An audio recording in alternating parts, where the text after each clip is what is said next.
बाद कांग्रेस नेता राहुल गांधी की राहुल पर गुजरात के सूरत के कोर्ट ने मानहानि के मामले में आरोप तय कर दिए हैं। इस पर सियासी बवाल मच गया है। पार्टी के नेता इसे विपक्ष को दबाने की कोशिश बता रहे हैं तो विपक्ष के कई दल राहुल के पक्ष में लामबंद हो गए हैं।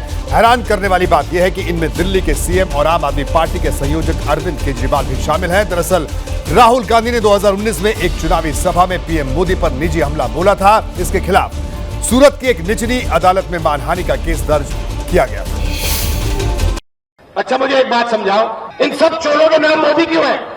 ललित मोदी, नीरव मोदी, नरेंद्र मोदी। हम तुम्हारे साथ।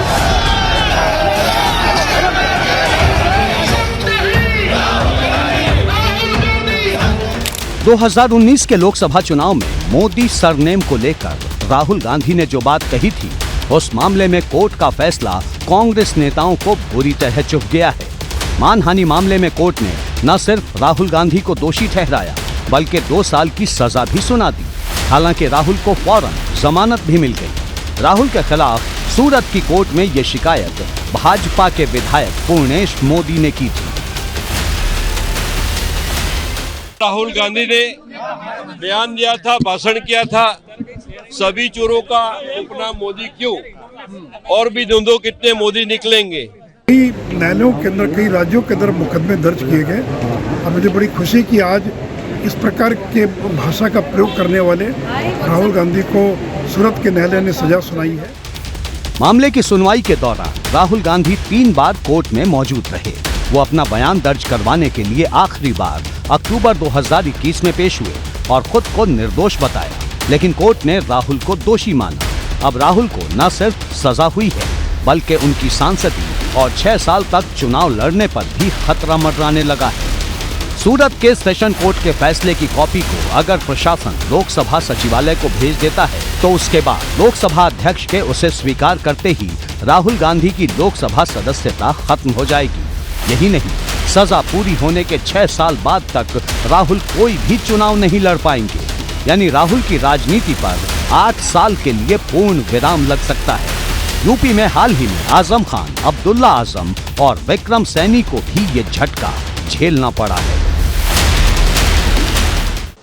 वो चाहते हैं राहुल गांधी आवाज बंद कर दें, लड़ाई बंद कर दें, भ्रष्टाचार के खिलाफ संघर्ष बंद कर दें, तो फिर वो राहुल गांधी के डीएनए को नहीं जानते।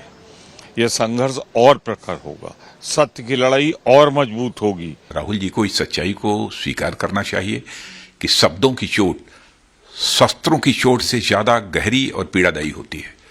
इसलिए हमारी कानूनी व्यवस्था में अनर्गल बेतुके आरोप लगाने वालों पर सजा का सीधा प्राविधान है और मुझे विश्वास है इस न्यायिक आदेश से सीख लेते हुए हम सभी को यह सुनिश्चित करना चाहिए कि सार्वजनिक जीवन में शब्दों की मर्यादा किसी भी सूरत में टूटने न पाए।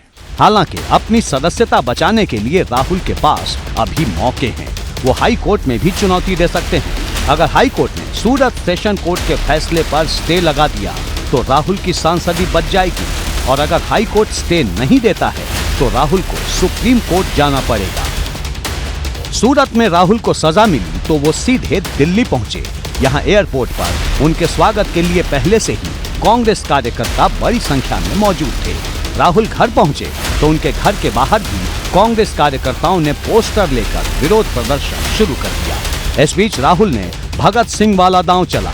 उन्होंने ट्वीट किया, भगत सिंह, सुखदेव और राजगुरु को शहीद दिवस पर सादर नमन। सच और हिम्मत का दामन थाम देश के लिए बेखौफ लड़ते जाना भारत माँ के इन्हीं वीर सपूतों से सीखा है। इनकलाब जिंदाबाद।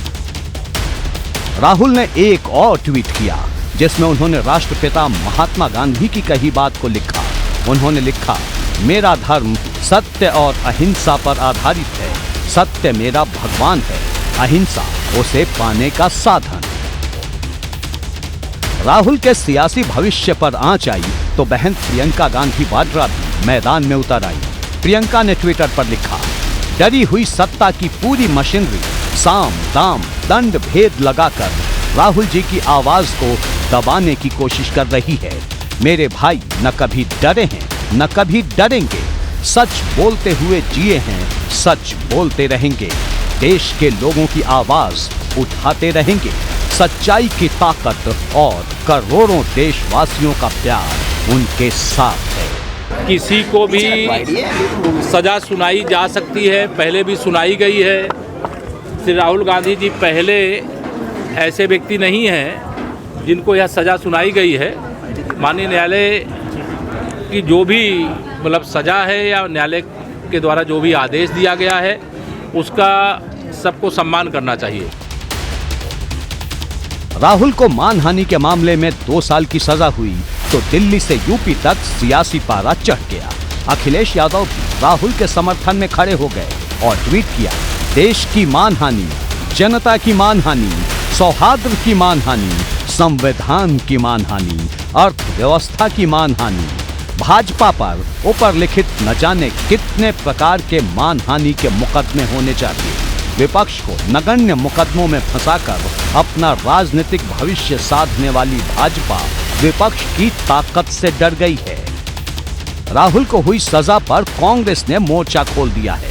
पार्टी अध्यक्ष मल्लिकार्जुन खड़गे ने कहा, उन्हें पहले से ही पता था कि ऐसा होने वाला है, क्योंकि बार बार कोर्ट के जज बदले जा रहे थे। उधर दिल्ली के सीएम और कांग्रेस के धुर विरोधी अरविंद केजरीवाल भी राहुल के समर्थन में खड़े हो गए। उन्होंने ट्वीट किया, गैर भाजपा नेताओं और पार्टियों पर मुकदमे करके उन्हें खत्म करने की साजिश हो रही है। हमारे कांग्रेस से मतभेद हैं, मगर राहुल गांधी जी को इस तरह मानहानि मुकदमे में फंसाना ठीक नहीं। जनता और विपक्ष का काम है सवाल पूछना। मैंने कभी नहीं सुना कि डिफेमेशन के केस में 2 साल की सजा किसी को सुना दी जाए। ये केस किसने किया था? भारतीय जनता पार्टी के एक विधायक ने किया था। तो भारतीय जनता पार्टी का मकसद क्या है? विपक्ष के लोगों को समाप्त करो, उनकी राजनीतिक पार्टियों को बंद करो, उनको जेल में डालो, उनको चुनाव लड़ने के लिए अयोग्य घोषित कराओ और सब कुछ बर्बाद कर दो। इसी काम में लगे हुए हैं। दिल्ली और मोदी समाज को गाली देने का काम करते हैं और आज कोर्ट ने जो निर्णय दिया है समाज के पक्ष में और 2 साल की उनको सजा दी है, उससे कांग्रेस और राहुल गांधी इस समाज से माफ़ी उनको मांगनी चाहिए और मैं इसकी घोर निंदा करता हूं कांग्रेस पार्टी की। राहुल को सजा होने के बाद लखनऊ में भी कांग्रेस नेताओं ने प्रदर्शन शुरू कर दिया। कांग्रेस नेता राहुल की तस्वीर हाथ में लेकर सड़क पर बैठ गए। सूरत से राहुल के लिए चुभने वाली खबर आई तो वाराणसी से एक अच्छी खबर भी आई। एमपी एमएलए कोर्ट में राहुल के लंदन वाले बयान पर मुकदमा दर्ज करने की मांग की गई थी, जिसे कोर्ट ने खारिज कर दिया। एबीपी गंगा के लिए दिल्ली से अविनाश तिवारी के साथ ब्यूरो रिपोर्ट।